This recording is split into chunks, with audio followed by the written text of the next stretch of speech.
get active for 6-8 seconds. Guys, this is what we had to get. This ain't the one we want. You want that ball?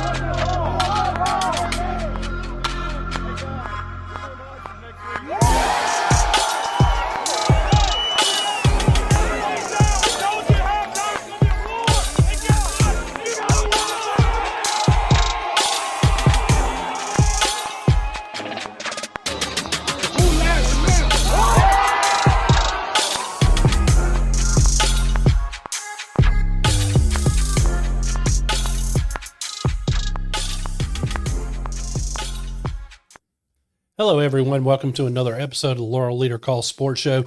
I'm your host, Jack Fairchilds, joined alongside Kevan Lindsey and our good friend and yours, Josh Guru Nichols. A lot of stuff to talk about. You know, we are going to recap yesterday's soccer playoff action, which unfortunately for the Free State turned into Black Tuesday. It just was not a good day for the local teams. We're going to recap those coming up. As well as, you know, do a couple of baseball, basketball previews on a couple of games coming up and, you know, maybe talk about game was played last night as well in baseball. So we'll get into some of that stuff. Guys, before we get rolling into anything, I want to go through because, you know, we've got a couple of local kids that are playing on the collegiate level in baseball. And now that baseball season's got started, we're seeing some of these kids take the field. We're starting to see some of them at USM. West Jones alum Camden Clark, he is 1-0 with 2 saves, 4 Ks, and a 0 ERA in 3 innings pitched. So great start there. South Jones has a pair there that are now Golden Eagles. Cole Richardson, he's only pitched in 1 game, gave 1 inning of work and got out of it clean. So he's got a 0 ERA. Then you've got freshman Dylan Causey, who's already pitched 2 innings, has 2 strikeouts, and also an ERA of 0. So hats off to those guys for their stats. Then when you get to the community college level, we'll start first with Meridian Community College, which has a pair of former Braves. Connor Moore, his ERA doesn't look great, but he's only been in 2.1 innings, but he's gotten a couple of key strikeouts to help the Meridian Eagles get out of innings. So the ERA is a little misleading at this point because limit 2.2 1/3 innings pitched is not enough to really grade you on. But if you've seen some of what he's done, he's been able to get them out of innings. And then, of course, we've got Cambridge McDaniel. Now, the batting average is off because I noticed when I looked up the home run totals, the batting average is based on before the 2 games that were played yesterday. And he had another great game in one of those 2 games yesterday. But a batting average of .450. He's got 3 home runs and 17 RBIs in just a handful of games so far. So a great start there for Cambridge. Then we go out to East Central Community College, where Caden Padgett, you know, Northeast Jones alum, he's already batting .500 with 2 runs batted in.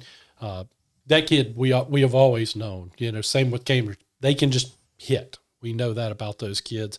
Then when you go to Jones, they've got 4 local kids there playing for the Bobcats. None of them have really played enough minutes to go into their stats because if I did, it would make them sound like they're playing horrible, but they haven't had enough experience. And Guru can explain as a former baseball player that if you're in baseball, if you've only pitched 1 inning, it didn't go your way, it's going to inflate ERA. So we're not going to go into stats too much, but we do want to mention that Dakota Smith from West Jones, Russ Thompson from South Jones, Dash Piper at West Jones, and Mike Akuda from South Jones are all there on the Bobcats team, and we'll be keeping a close eye on how our local kids did. And if we missed anyone, please let us know and let us know where they're playing so that way we can make sure we include them. I don't know that we'll do these updates every week, but we will go through. But, you know, and I'll start with you, Kevin, before we get anything. Anything stick out to you on the numbers that I put out? Yeah, I mean, first of all, Cole Richardson and Dylan Causey both pitching D1 baseball. against a really good team. Southern Miss was able not to get the sweep, but they did get the series win. And Caden Clark. So. Yeah, and Camden Clark, he's out there pitching good innings. I mean, that's just against a really good team this weekend. Nice to see two Braves and Mustang out there getting time. Obviously, Cambridge McDaniel having a stellar start at the JUCO level. Connor Moore. I'm just trying to add up how many people there were. You got 1, 2. You got 6 from South, 3 from West, and 1 from Yeah, Northeast. there you go. I was trying to do it before. I was already doing it. Yeah. So yeah, well represented. Even in our outlier counties, I noticed there's some kids that are getting playing time out there. Colin and stuff from Stringer. You look at the softball side. There's a couple of names that stand out that's getting playing time there. Madeline Graham, she's at USM. She's getting playing time at Southern Miss. And we'll go into we'll do a softball update next week. Yeah. Just from what I'm seeing, just around, it's really cool to keep up with kids, after they graduate. And great kids at that. I mean, everyone on this list, I think all of us have had time, talked with them. They're all outstanding kids from what we've encountered. Guru, what's your takeaway from seeing the numbers that these kids are putting up?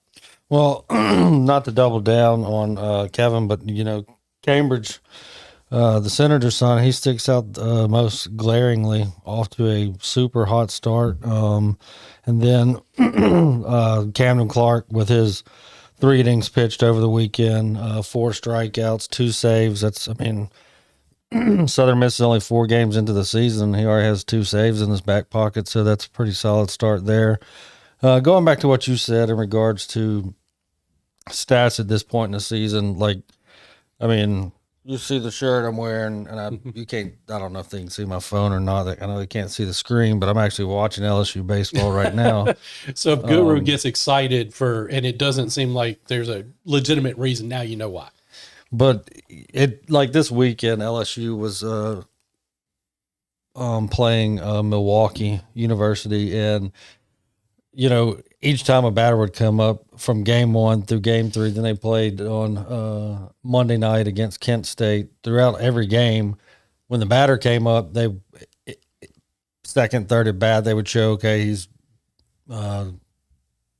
Milam is 0 for 2 with 2 ground outs. But then for stats, it still shows last season's stats. Yeah. Because you're so young into the season, if you start putting in game 2, he's hitting 680. Yeah. Well, the dude got 673. He got 2 hits and 3 at bats in his first game. So, it kind of blows it out of proportion.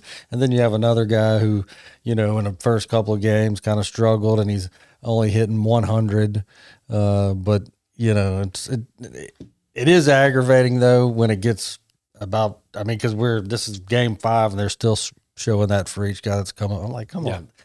These starters, man, they've already played 5 games. They've got 20 plus at bats. Come on, tell me he's hitting 278 right now. I don't care that he hit 310 last year. Tell me what he's doing now. But going back to your sentiment, especially for the guys over at Jones College, it's if you throw the numbers out there, it looks atrocious. Macahuda 47. We don't want to read his ERA. Just to say how it is. He's thrown an inning in the third. That's not a lot of work. That's no scope there, and a 47 ERA.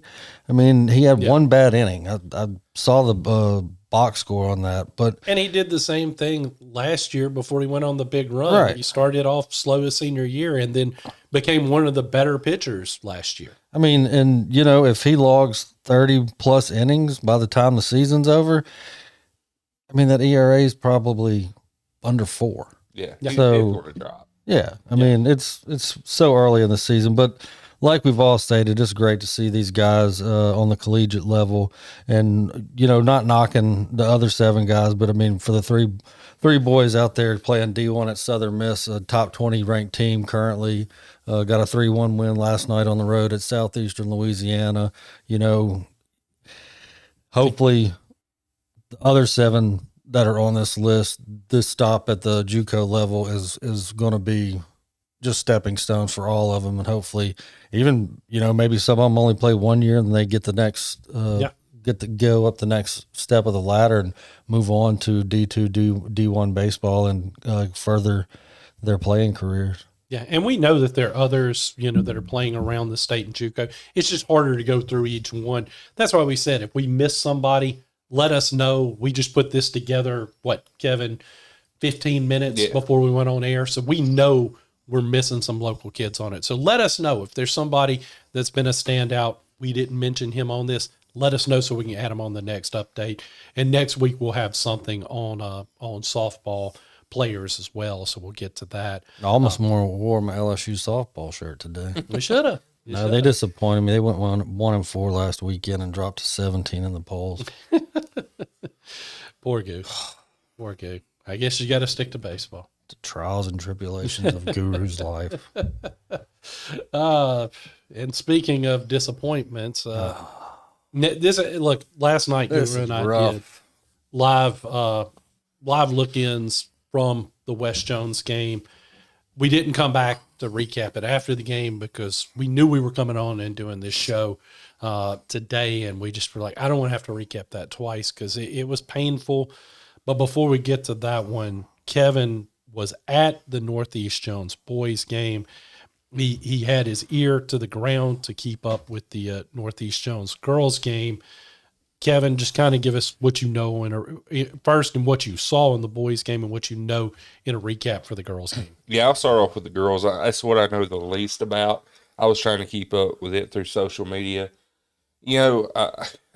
Very similar, it seems like, to where the South Jones Lady Braves did to East Central. They held them to 2 goals. I know South Jones put up a goal on them, but very similar. I think it was 0-0 at halftime break. The Garcia, trio out there, they held up, done what they could. Just seeing posts from parents and things like that. It was a close game. It's what I've told y'all, and we'll probably go into it with the boys too. But these coast teams, man, it's just different. And every one of our teams pretty much ran into a coast team this year. And, it's just different. And you've got different crews up here. So they ref the game different. And that's what I heard from every game that I heard about was the games were refed a little bit different. Doesn't say that takes away from anybody, obviously. But, the girls just had a great run. Pie in my face, I said before the playoffs started that if I were to rank them, I'll rank West girls 1, South Jones girls 2, Northeast Jones girls 3. I was predicting them for an early exit. They make it to South State. Kudos to them for making it there. On the boys' side, this was one where I was trying to find where they were playing at because I thought they were playing at the Sportsplex that's newly built and newly designed. And some of our other local media outlets, they posted that they were going to be playing at the new Sportsplex. So I went to the new Sportsplex and there was Dixie Youth baseball being played. So, I don't know about that, but our You're not local supposed media, to use a bat on a soccer field. our other local media outlets, they did not report right. So I had to find the stadium, and once I got there, it was of course on the Summerall's football field. You never came back and told me that because I talked to you when you were looking for the Sportsplex. Yeah, so Funny. but yeah, it was on the football field. I got there just a couple of minutes late, but from the moment I got there on the field, Northeast they were in the box, they were pushing the ball, and at the end of the day, they lose 2-0. Summerall scored in the 37th minute, and then it seemed like once they scored, it stayed in Summerall's favor the rest of the way throughout. I asked Coach Stroh, playing over 200 minutes, did that have an effect on you? Playing over 200 in a week. He said he didn't believe it did. He just said Summerall was the better team. They're a well-coached team. These two teams have a lot of respect for one another because they played so much over the years. And Coach Stroh, he just simply said they just wanted it more. They were the better team. They played better in midfield. They played better defensively. At the end of the day, he gave kudos to them. And from what I saw, that's what I saw too. Northeast tried to play the way that they did whenever me and Jack were out there at South Jones. They tried to, stay calm, and for the most part, they did. I mean, there was just 2 strikes. One was on the completely other side of the field, and then the next one was on the other side of the field, unfortunately, from where I was at. But overall, it was just, Summerall just played better. So It's a testament to both of those 2 programs. I mean, very few people gave the girls much of a chance. I mean, I said that if they got a hot goalie, which we knew she was very capable of being hot, and then were able to get a couple of goals, they could maybe go further than anybody expected. But to get to South State, it was an amazing achievement for them. I wish they could have made it all the way to Jackson. We were all rooting for them. And on the boys' side, it was hard not to fall in love with that crew last week, just seeing them. I mean, you and I, Kevin, while we were we were on the West Jones sideline last week, you remember the one kid that came up to us, told us, smiled at us, big grin on his face, saying, "We're going to win state." Mm-hmm. And I mean, man, I really wanted that for him. Yeah. Wanted that for that whole team. So again, our hearts go out to them. Before we get into the West Jones game, Guru, anything you want to add about the season that both of these Northeast Jones teams had? It was a bit of irony if you think about it, because, on the girls' side, in the second round, the Northeast Jones girls pulled what we considered a big upset over Summerall, and then turn around, and boys, Summerall knocks Northeast out. And it's going to be a similar scenario to what I witnessed out at Mustang Stadium between Thursday, Friday, and last night.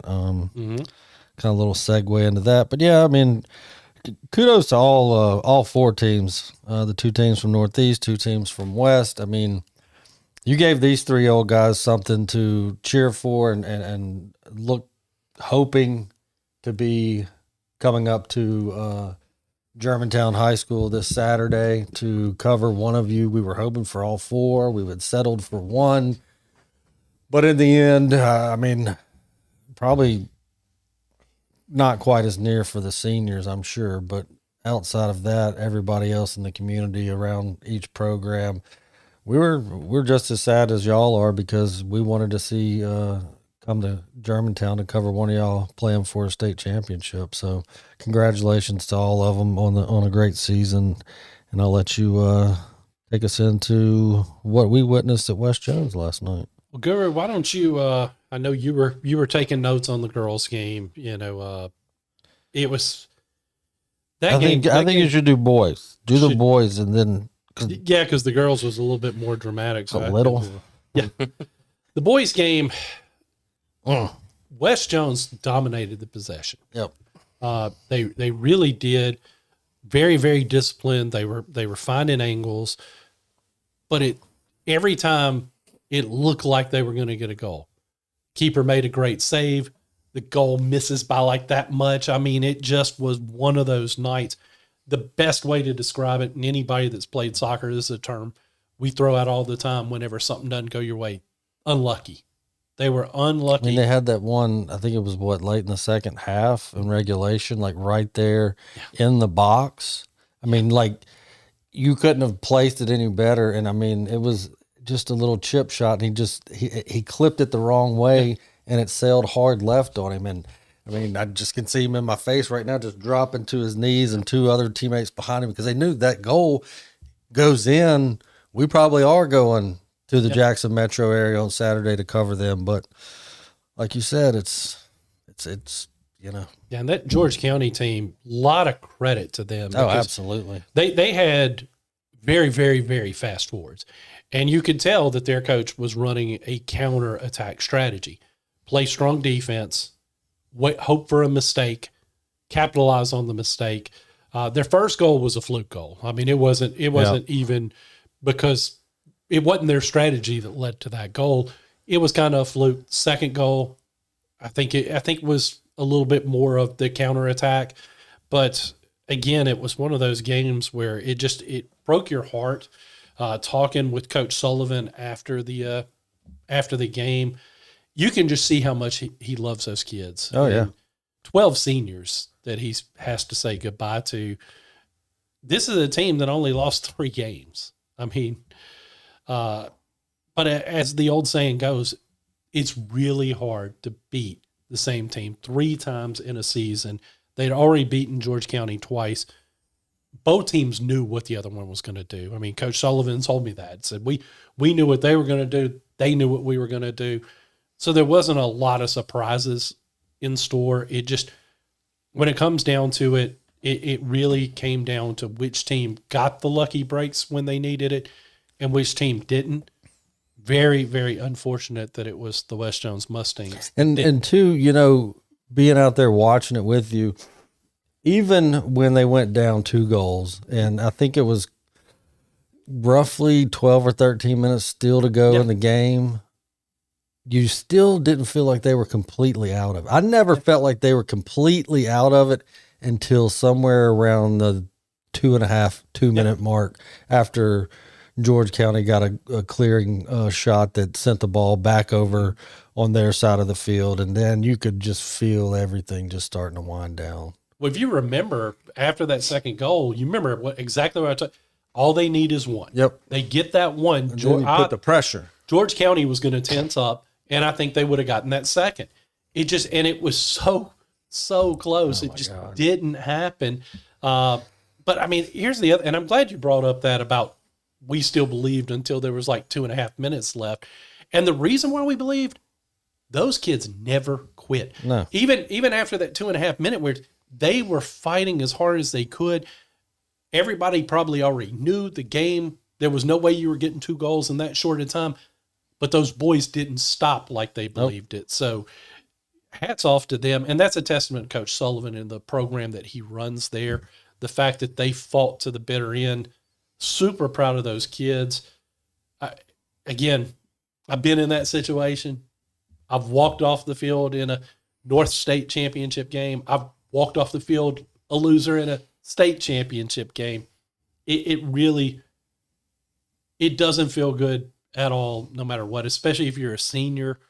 Those 12 seniors, I mean, they knew this was the team, and unfortunately it ended up not being it. But, man, they should hang their heads very, very high, because I was really proud of what I saw. It just was an unlucky night. Yeah, and I think it goes back to one thing you said, you know, and I talked with Tasha Hayes, who's the athletic trainer for West Jones, been there for 22 years, and we even talked about that, me and her and her husband Chris, you know, talking about how, especially in soccer and baseball, where you play somebody, you know, multiple times throughout the season. You know, in football, we always say it's hard to beat the same team twice, because on the collegiate high school level, you only play them once during the regular season, and you might come across each other in the playoffs or what have you.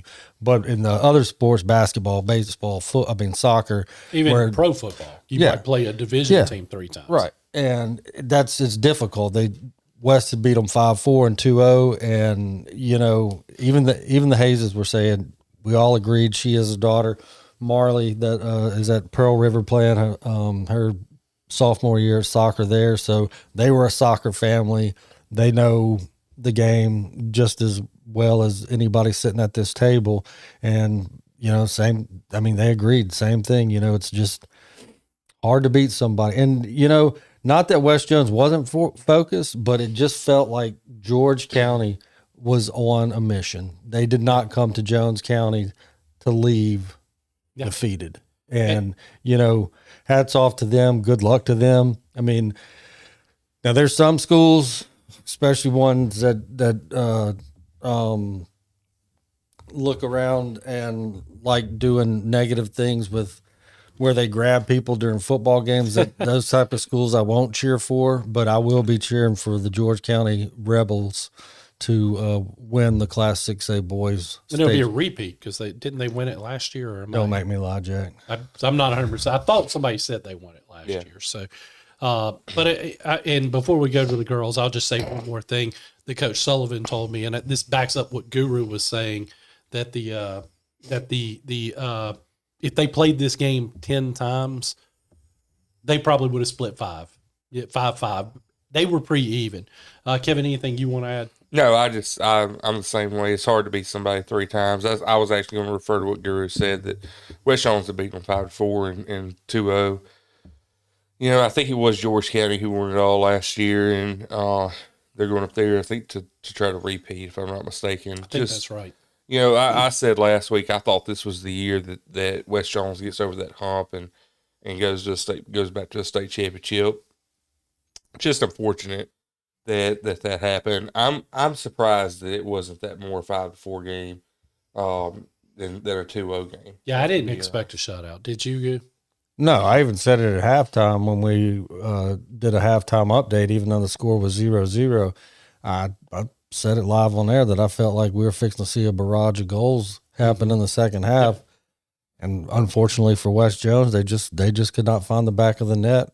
And, I mean, it wasn't because they didn't force opportunities, because they absolutely did, but it was just unfortunate, you know. It was just one of those nights offensively they couldn't get one in goal. Now to the ultimate heartbreak. And again, not saying that these other games weren't, but having been through this and lost a game in the shootout. I said it in the last show when we were addressing South Jones losing. That really and truly, that's the worst way to lose. I mean, it just, golden goal is terrible, but at least you were still on the field. You could do something to try to prevent it. But a shootout, it's just shooter versus goalie. It's a guessing game. It's a, hit it right game. Man, it was a heartbreaking game. Walk us through it, Goo. So we are tied 1-1 at the end of 80 minutes of regulation, and we go another 20 minutes in our first overtime. So we're at 100 minutes in now. Then we go to golden goal sudden death overtime, 2 5-minute halves. So now we're 110 minutes in of soccer action and still tied at 1. So we go to penalty kicks, shootout, whatever you want to call it. First 4 for each, find the back of the net. Now on the 4th shot by Long Beach, West Jones goalie got her. I mean, you could go back and look at the replay and zoom in if you can on our Facebook page, and I think she just got it off her fingertips. It deflected, but it still got in the goal. I just felt like that's when it comes to a game of inches. She gets a split second more of a jump to her left and gets a full palm on that. She probably keeps that one out. And we could be talking about something totally different. But, West responds. They get their 4th one. We're tied still, 4 goals or 4 PKs to 4 PKs. Long Beach, they get their 5th, 5 for 5. Then we come up and it just sailed on them. And, went right over the goal by inches. Just clipped it a little too fat, if you would, kind of referring to Goff. She got under the ball just a little too much. Had she hit it square, who knows how many more penalty kicks we could have went through. But at that moment, because I've walked off a baseball diamond twice in back-to-back years after losing South State to Oak Grove. And I know this West Jones girls soccer team only had 2 seniors. One of them I want to give a shout-out to, Aaliyah Walker. And their game Thursday night, she was involved in a collision and was taken off for concussion-like symptoms. She was still in concussion protocol going into Tuesday's match, and she went out on the field and tried warming up, and when she came off, she still was suffering from concussion-like symptoms. So unfortunately for her, being one of 2 seniors on the team, she was not able to play in her final game. And my heart goes out to you, Aaliyah. I think I speak for all 3 of us because that's just a terrible way to have to end your tenure from playing the sport and for a school that you love. So good luck to you as you move on and your further endeavors. But just in that moment, in the few seconds after that, I stood there on the sideline watching the girls, break down into tears, and I had some rolling down the side of my face, and because it's flashbacks for personal, and then because of the fact, I remember my freshman year when we got eliminated by Oak Grove, and I didn't really know what was going on because I see all these seniors who were 3 years older than me, who are more seasoned, they're better ball players than me, and they're just sobbing uncontrolled, and like what, he's crying. And then you understand how much it means, especially as you continue on. Like then the next year, same scenario, it happens again. And then that's when your emotions kick in, because at that point I was actually playing, and it's because even though they only lose 2 seniors, what a lot of times what we overlook is if they lose 12 like the boys did, 2 like the girls did. I don't know how many each at Northeast, but I'm sure there's multiple. Mm-hmm. Next year, it's a totally different team. Yeah. Because you lost some, whether it be 2 or 12. You're going to have new ones moving in. It's a new team. That particular team that you played with in that last game, that last match, that's the last time that group ever plays together. Yeah. You can never replicate that and never have that again. And that's when that sets in, especially in such tragic is some people will scoff at that, and then you can kiss my butt because I don't care, because to them in that moment in their personal lives, that was a tragic situation for those girls. And when it ends just like that and it's over and you're faced with reality, we're never doing this again together. I mean, it's if you have a soul and a heart and you care about the kids and the coaches who put in all the hours working with them, your heart goes out to them. And all of ours does for all 4 teams, regardless if you got beat 2-0 in regulation or you lost on a missed penalty kick to lose by 1. And it was tough. It was really tough. And, after we, Jack and myself kind of regrouped and got ready for the boys game, then we're kind of feeling all right. Okay, we know we've already gone 0 for 3 on the night. No way we're going. Still got a chance. Got a chance. But, it wasn't in the cards. So for me personally, congratulations to all of y'all. It's stellar work. We have 8 teams, boys and girls in our county, and only 4 of you were playing for a South State championship. So keep your heads up. Absolutely. And the future's very bright. Oh, especially for the West Jones girls. You got West Jones. I think that Northeast can build from what they did this year.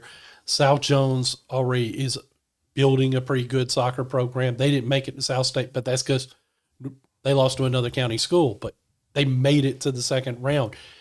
So we see that there's a lot of potential, and I think it's only a matter of time before one of our teams breaks through again. And I think that's definitely something we can see. But you were right, just heartbreaking to watch.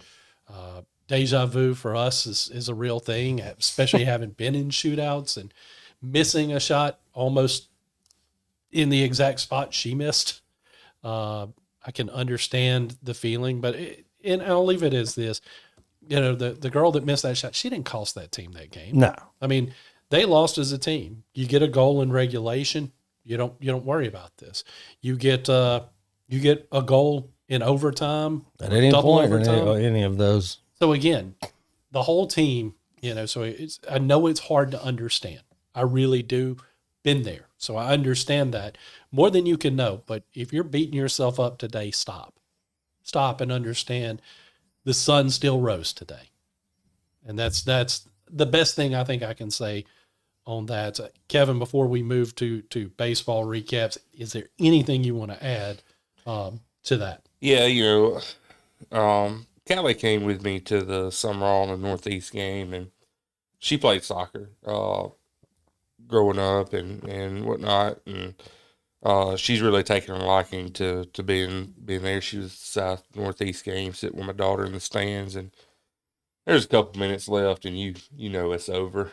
You know, Summerall's got control of the ball, and about a minute and a half left. You see guys like AJ Pugh. You know, we covered him in football, and he's just giving it everything he's got. I mean, he's a football player. You know, he's a football player that plays soccer. You know, and then you got Matt Sykes, super emotional guy, and he's giving it everything he's got, and um, you start to realize it, and so I started putting my camera stuff up and putting it in my thing, and you just kind of sit there watching, and I know what's coming.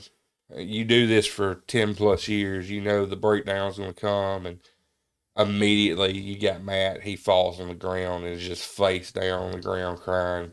AJ's over there, you know, squatted down. He's emotional, and Callie's like, I just want to cry. Like she's like, I saw Matt go into the ground, and she's like, I've never wanted to give somebody a hug in my life more, you know. And for me, it's like, you know, I see this. You see this every year. You go to football state championships, the kids are crying, and you know, Raleigh and Noxubee County. I think back to that game. The Noxubee County kids were just bawling their eyes out, almost to the point where I just can't even look. I just have to zone out.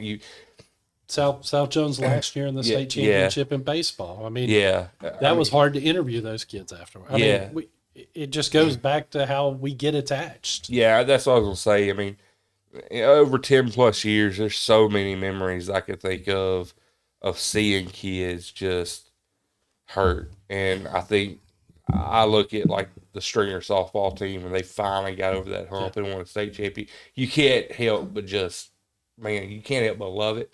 So there's going to be ups and downs. You know, talking with AJ last night, walking back to the car, it's like, hey man, what's your future look like? And he's telling me that he's probably going to go to Hines to play football. And, you know, so yeah, it sucks, but there's so much more. You know, there's so much more. Like you said, the sun's going to come up the next day, and can't wait to see what AJ does at Hines or wherever else he goes. He may decide to go somewhere else. But, yeah, like y'all said, sucks, but new day's coming. Real quick before we go to Kevin's basketball playoff preview, we had a couple of baseball games last night. Of course, none of us were able to attend because we were covering soccer, but Northeast Jones faced off against Mize. Mize won that game 10-5. Again, I think Coach McKeever has a really good squad. We saw that on display last week when they played West. I just think that they're still so young, and Mize traditionally has an outstanding baseball program. Mize is no joke. So, I mean, there's no shame in a loss like that. I don't think that is an indicator of what their season's going to be. I think it's just early season baseball. I mean, we've seen it all the time with baseball. Go back to last year, South Jones got off to a very slow start, then made a run to the state championship game. I think there's too many good players in that Northeast Jones squad to be worried yet. So I'm not worried. I don't think either of you guys are worried. But the highlight game, of course, is anytime we get an inter-county matchup. We really love to be there, but obviously playoff soccer takes precedent over regular season baseball. But last night, South Jones traveled to West Jones. South Jones beat West Jones 8-6 in a game that was pretty much carried by a freshman in Beckett Johnson. You know, we've talked about Beckett a few times. He was a starter last year as an 8th grader. I mean, this kid is only going to get better and better. And last night showed it. 2 home runs, one of them being a grand slam. The kid is coming into his own, and against a West Jones team that, again, is still winless. They're 0-3 at the moment, but the same thing I said about Northeast Jones, I'm going to say about them. I don't think that that's an indicator of what's Mustang baseball is going to be this year. But man, what a great game! I wish we could have seen it. 8-6. That was a close game. You get to see a grand slam. These two teams are going to go at it again on Thursday, and then on Friday night, Northeast Jones and South Jones are going to tie up again. So, and we'll get to those when we get back to our picks. But guys, we'll start with you, Kevin. Anything you want to add on the seasons? Very, very early, but anything you want to add on these programs right now? Yeah, I put this in my notes. Beckett Johnson's going to be a name you hear for the next 4 years. Yes, sir. He's going to be a name that you're probably going to see him in a D1 school. Yeah. I have no doubt that if he keeps on this trajectory, he'll be on that USM field if he's not somewhere else. Seems like USM has a pipeline. He's over here shaking his head. I know where you want him to go. Well, I'll go ahead and tell you. No. Neither one of you are in my head right now. Really? If Beckett Johnson continues on the trajectory that he's on, I know where he's going to the draft. Yeah. You know, right now he's listed as the 8th best prospect in his class. I really want to see the 7th they have listed ahead of him. Yeah. You know, and maybe that's just because maybe that those 7. They probably play in the Jackson metro area. That's probably correct. All academies. But I mean, this kid can pitch. Yeah. He can hit. Guru's not wrong that he could be, but I will say this: if he goes the collegiate route, I'm pretty sure he's an LSU fan anyway. So really? That could bode well for. Hey, it's hard whenever you got runs kind of deep in the Johnson when family. you got Ostrander coming at you, one of the best pitching coaches in the nation. Yeah, when Jay Johnson comes and shows you those 2 title rings, and by the time Beckett's a senior, it's going to be at least 3, maybe 4. I think it's a little different. I'll get in his ear and tell him to come to Auburn. Anyway, no. I'd be better off at Southern Miss. Yeah, I think so too. I got beat by Cincinnati 8-1 yesterday. And didn't Southern win the regional in Auburn that year too? So yeah, I think he'd be better off. I don't follow it that close. I just know that we'll be fine. But no, I mean, this is one of those deals where it doesn't matter where they're playing out. South Jones and West Jones, it's just a rivalry. They're going to fight. Fun. Yeah, I mean, it don't matter where you play that. Nothing to worry about with West Jones. I've said it before. Not going to dive into it. They're going to be fine. I agree. Same thing with Northeast Jones, though. They're going to be fine, too. Mize is a great program with their rebuilding. They are constantly rebuilding that program with studs that come through Smith County. So, our county schools are going to be fine.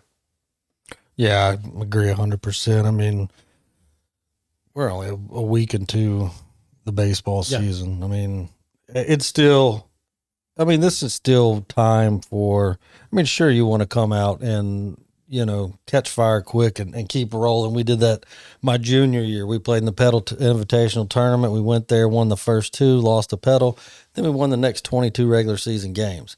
And you know where that got us? To the first round, a rematch with Pedal, and we got eliminated in 2 straight games. So I would rather see a team start slow, get hot at the end, and keep staying hot than to have a run like we did, kind of going into the playoffs, maybe with a little bit of a big head, being ranked in the top 5 in the state, and then just squandering that.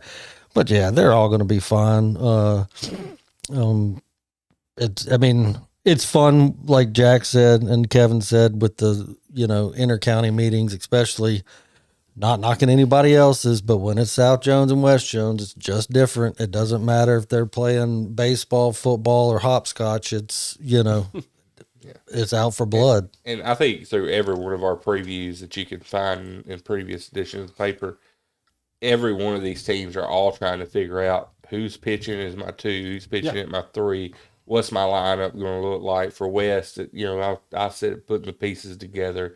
For Northeast Jones, it was the same way. For South, it's trying to find that guy behind your number 1 guy. They're all trying to just put it together right now. This is the time that you want to put it together. Yeah, this is the time when, taking a loss to Mize, even taking an inter-county loss, either if you're West or South, it doesn't hurt you. You're just trying to set yourself up in the best way possible once you get to those, 10 district games that are going to determine where you get seated going into the 3rd season, which is playoffs. So I don't expect a big fall off from last year to this year as far as playoff teams goes. I think it might be a little bit different with who goes the deepest, but we're all going to be fine when we sit here a month from now talking about these 3 schools. Yeah, absolutely. Well, Kevin, I know we've got some exciting playoff basketball about to start. You've been looking at these matchups. I think you've covered the most basketball out of any of us at the table. So kind of walk us through the matchups. Since all the girls' games are on Friday night, we'll start with girls and then go into the boys' game after that. Yeah, I'm gonna speed run this. Basically, all of our county and city teams are hosting Friday night. All the girls are hosting North Pike at Northeast Jones. Northeast Jones fell in the district tournament to Wayne County. Surprising score there, but they still have the 2 seed. Really doesn't matter at the end of the day. They'll host a North Pike team that is good, but I think Northeast Jones is going to be able to come away and they'll get to round 2. Really excited to see what they've got, but it'll be an interesting match. I'm not saying it's my pick, but I kind of am. But it'll be an interesting game. But I do think this, honestly, this is the run for the Lady Tigers. Then you got Pearl River Central at West Jones. West Jones, the Lady Mustangs, they won the district tournament. Closer game in the district championship tournament than what I expected, but they'll be able to host Pearl River Central. That'll be a fun one. I think I'm going to try to go there Friday night. And then you've got East Central at the Laurel Lady Golden Tornadoes. They just destroyed everybody in the tournament that they had to play. I think their closest game was like a 27-point game, maybe. They're going to host the East Central team. Poor East Central. I'll leave it at that. And then on the boys, how unfortunate can you get? Well, first of all, two teams to make it, and then they have to square off against each other. Yeah, in round 1. Right. Round 1, you square off against one another. You know, I just think it's so unfortunate. They're not on here that Laurel did not make the playoffs. They were a team who made it to the big house last year, and it's a slow start, like we talked about. Slow start, then you have a tough region, and you lose a couple of close games. You get to the district tournament. I think they got upset. They did, and they finished 5th, sitting outside. Man, just tough. And it's just so weird not seeing Laurel in the basketball playoffs. West Jones just, man, it was a bad year. It was a bad year for them. It was Laurel softball and baseball bad. It was. I mean, I don't think that's an exaggeration. It actually could have been worse. It was pretty bad. Not ragging on those boys, but it was a bad season for them. But yeah, Northeast, South Jones. This is going to be a good one. Do not overlook Northeast Jones in this game. I know it's at South, and that may be the tipping point, but man, oh man, we played a week ago in soccer, and here we are again, and it came down to a nail biter. Throw the records out. I'm calling overtime already. If we're covering it, I can guarantee it. Yeah, it'll be a fun one. But that's kind of where we're at with basketball previews. Unfortunate that 2 of our county teams on the boys' side have to play each other round 1, but at least we get all 3 girls hosted. And sort of I'm glad you brought up Laurel not falling short there in the district tournament, because that leads into the wild card question. Kevin sent us this yesterday, so y'all already know where I'm going on this. North Panola finished off an 0-20 regular season. But instead of being upset, they went into their district tournament, finished 3rd after getting their first win of the season, and they will be in the playoffs. Now, I see some folks on social media celebrating that. I'm sorry, but you're an idiot if you're celebrating the fact that an 0-20 team is in the playoffs. Well, technically one now. 21 or 1 and we're talking about 0-20 regular. They're officially out of the playoffs, by the way. Really? They played last night.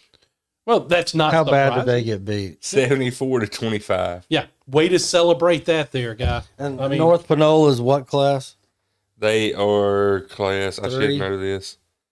I should know this. Right off. Hang on 1 second.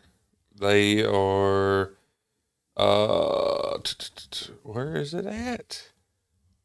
Well, while he's looking that up. Oh, Region 3. I'm sorry, 3A. Region 2, 3A. The question is this another sign that the stupid district, region, whatever the heck you want to call it, tournaments need to just go away and just let's go to the playoffs? Because you just told me All these games in the regular season didn't matter. Yeah. Because we're going to let a team that didn't win a single game, because they're able to look up and win a game in a region district tournament, they get a shot in the playoffs.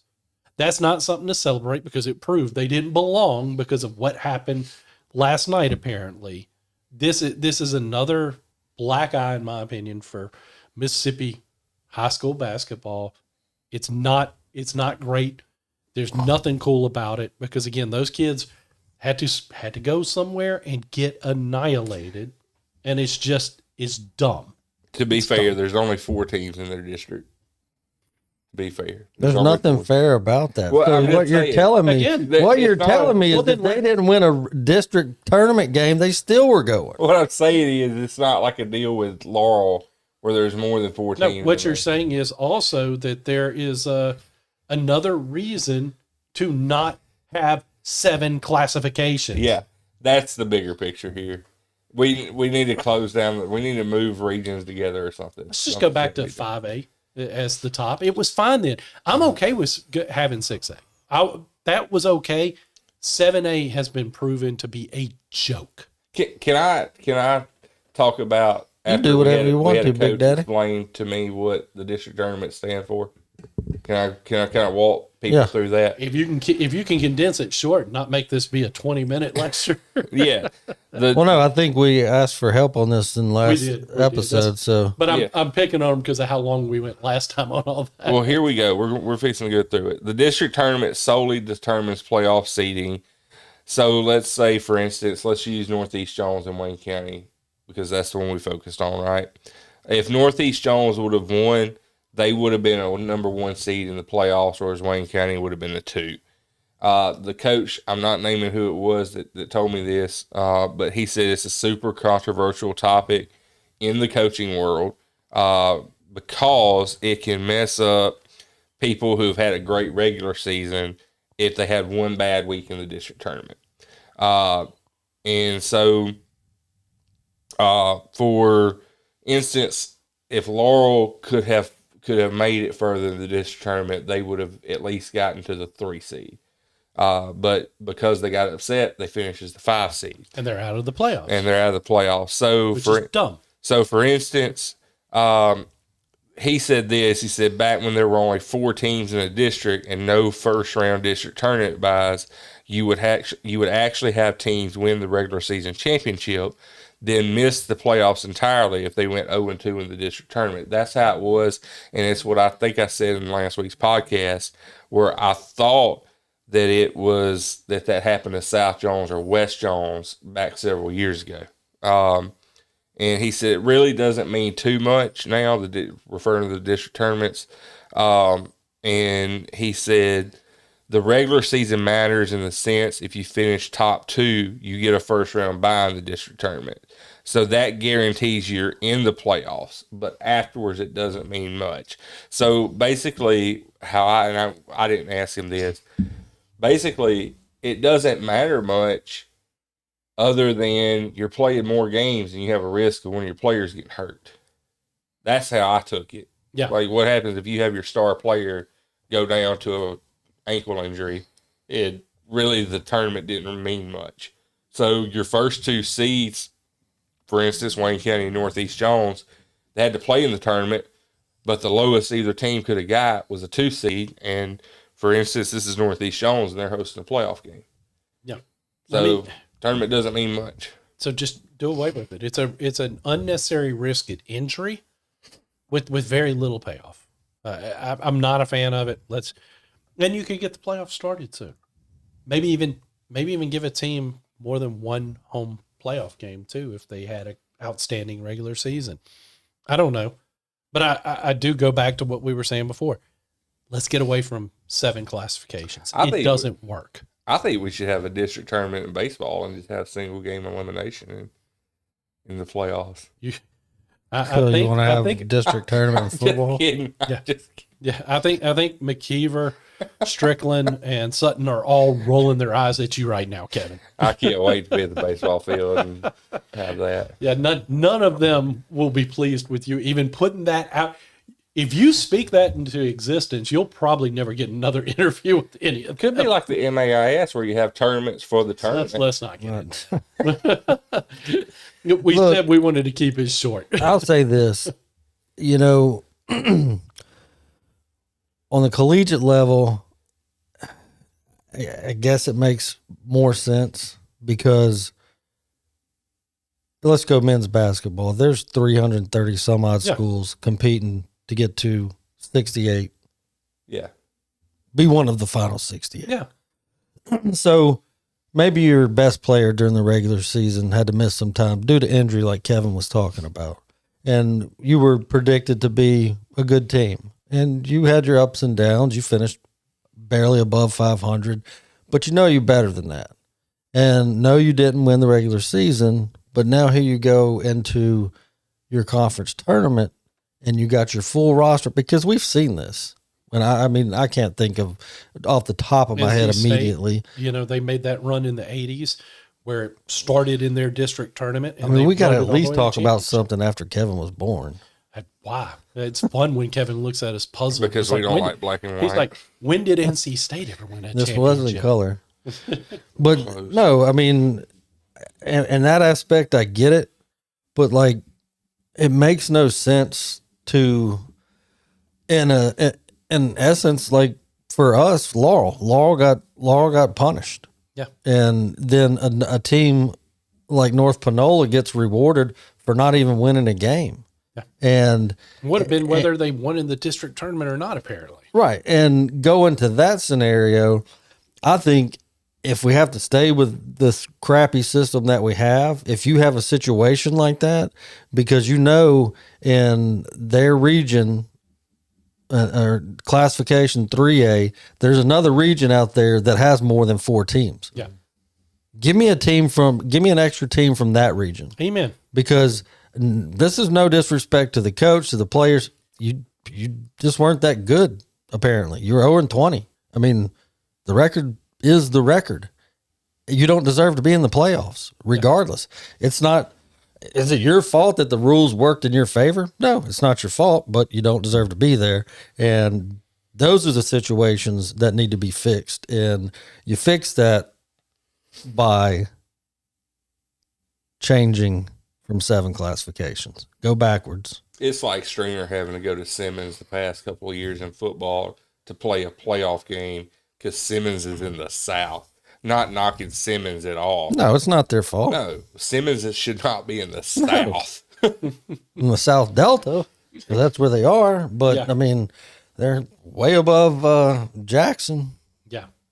It's for dumb. us, it's aggravating to sit and watch people who say they care, but when you see their actions coming out of Clinton with the High School Activities Association, you know, we all know, we've said this. I've said it for a decade and a half. It's all about money. That's all it's ever going to be about. Because if it wasn't, we wouldn't have ever changed from 5 classifications. Yeah, because they got more playoff games, more championship games, more money. More money. That's all they were after. More money from the gate. Yep. I feel better now that we got to complain and vent a little bit, but I think it's time to go into the picks. Now, this week, no college basketball picks this week. I think after 2 weeks in a row of Southern Miss kind of screwing up everybody's picks by pulling off an upset, we're gonna take a break from collegiate picks this week and just focus on a couple of these high school games. We'll start with baseball. Thursday night, we've got the rematch. This time, West Jones traveling to South Jones. I'm not 100% sure, guys, but I think Beckett Johnson, who we were just talking about before, I think he's on the mound that night for South Jones. It's going to be a rowdy crowd. I'm sure if not all of us, one of us will at least probably be in attendance at this game. It's going to be, from what I understand, it was fun. It was fun last night. I'm sure it's going to be fun tomorrow night. It's a hard one to pick. And the fact that I know that Trey Sutton right now is ready to get that 0 out front of his column. But if I'm right, Beckett's pitching, that's a tough matchup for sure.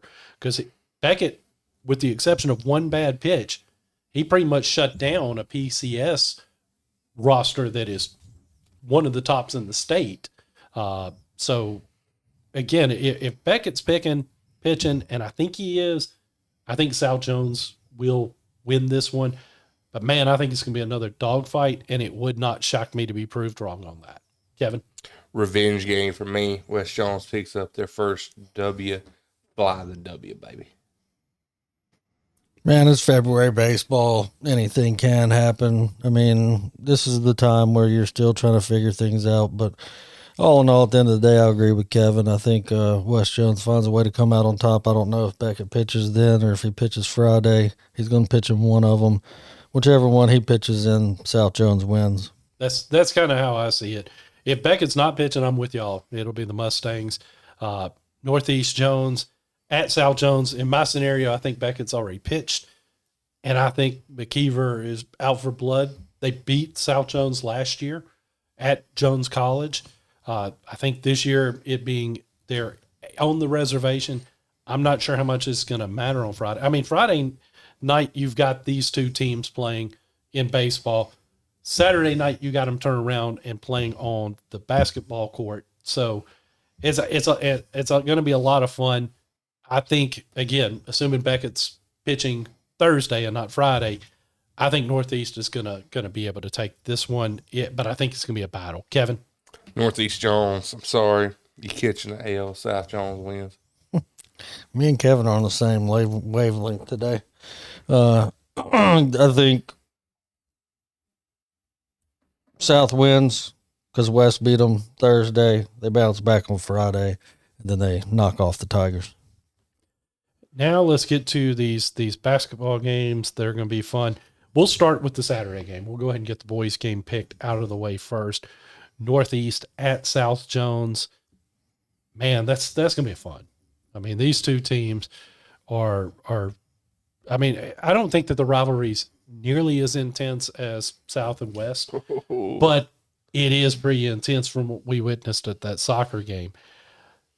Man, I think South might be the better team, and when I say that, I don't mean it. But again, you throw these records out the window when you get to a matchup like this. But I still think South, I think it's going to be close, but I think South gets it done at home. If this game was being played in Northeast, I think I'd pick the other way, but I'm going to give South the edge here. You want to go or you want me to go? Are you got something special? No. I'm just going to say it because it's on the reservation. Play the chop. Play the chop. I mean, look, I think this Northeast Jones team is gritty, and they're going to give South Jones some fits. But yeah, it being at home, I think that home field advantage or home court advantage is just too much. Yeah. I'm ready for it though, man. I'm ready to hear the echoes. I'm ready for my ears to be ringing whenever I leave. Oh yeah, with this being a Saturday night 6:00 game, I mean, the kids from Northeast, the kids from South, they have nothing better to do. I mean, they can go to Sonic before the game. They can go to Sonic after the game. But, I mean, I know from the South Jones standpoint, that student section is going to be lit, going to be rocking, and I'm going to go with you, play the chop on this when South Jones knocks Northeast out of the boys basketball playoffs. And, you know, if it goes anything like the soccer game did when last time Kevin held up that side. And that prediction is there. It happens in overtime. But what I was going to say, if it goes anything like the last time Kevin held up that sign, Northeast Jones should feel really good that all three of us pick South. Oh, man. Well, let's get into the girls' matchups, and we'll start with North Pike at Northeast Jones. That Northeast Jones girls team, gritty. You know, I think that they're going to protect their home court. I think they take out North Pike and advance to the second round. Kevin? Go Tigers. Probably the best story out of Jones County as far as girls sports go. What about your girls soccer? It's close. Well, it is. But that's right. The three win team. 3 wins in the playoffs. Yeah. They're going to the second round. You know, I was kind of on board with the Northeast Jones girls basketball team. up until that final of the district tournament against Wayne County where they got ran out of the gymnasium. And I hate to say it, but their season comes to an end because the Lady Jaguars are going to get the victory in the jungle. Next, we've got Pearl River at West Jones.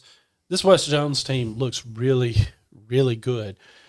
So I think that I don't think there's any way they're going to lose this one at home. So give me the Lady Mustangs here. Saying fly the W, baby.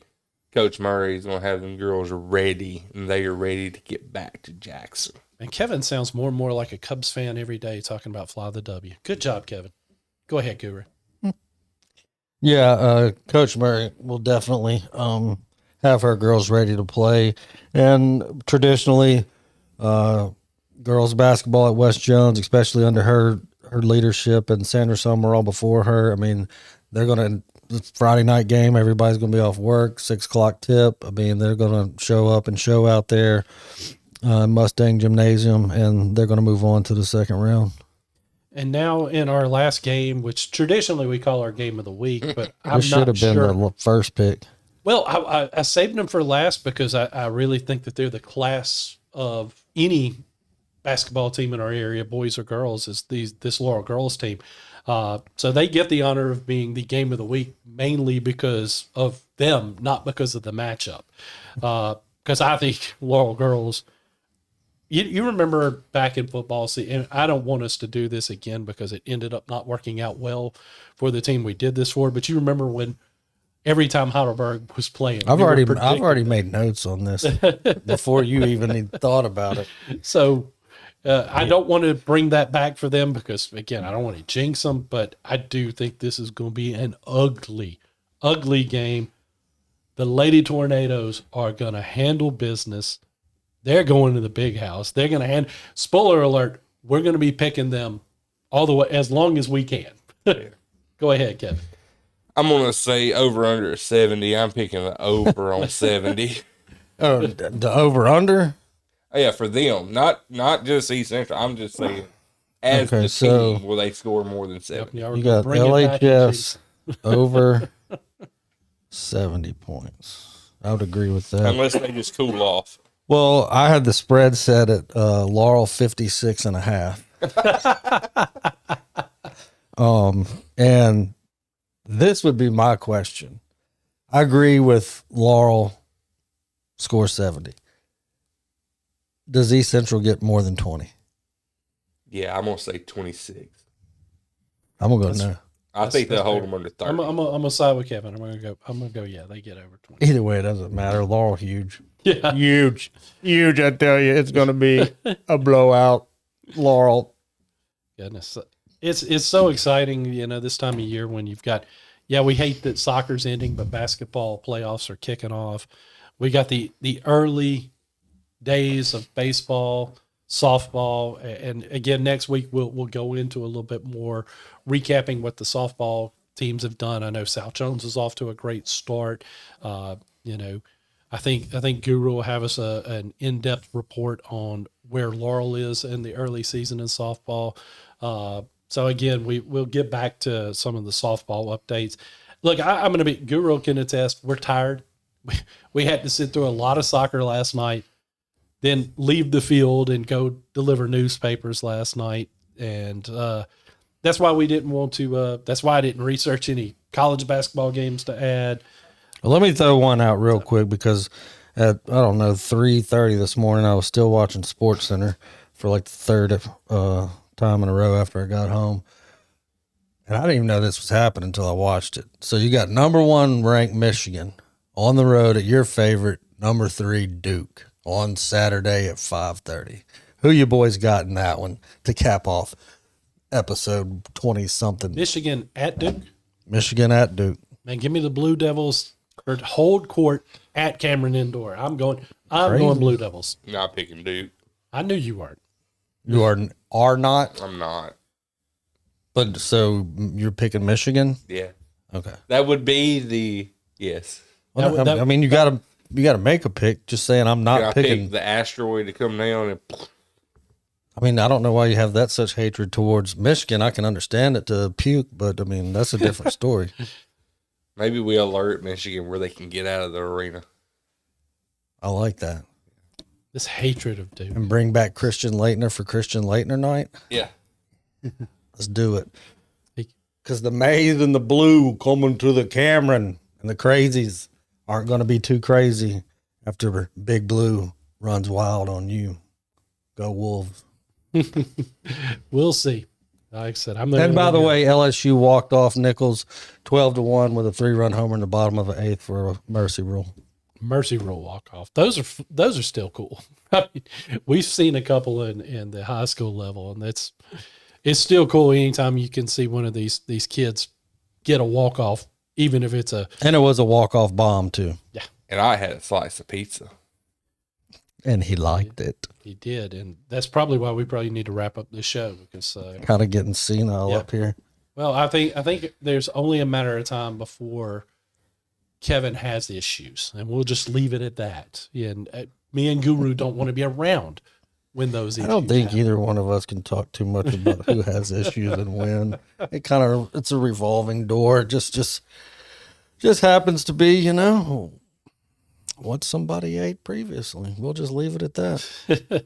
Great show, guys. Enjoyed it. Anyway, Had fun. guys, it's been a lot of fun for sure. We'll see you guys next week. I'm Jack Fairchilds for Kevan Lindsey and Josh Guru Nichols. We'll see you again next week.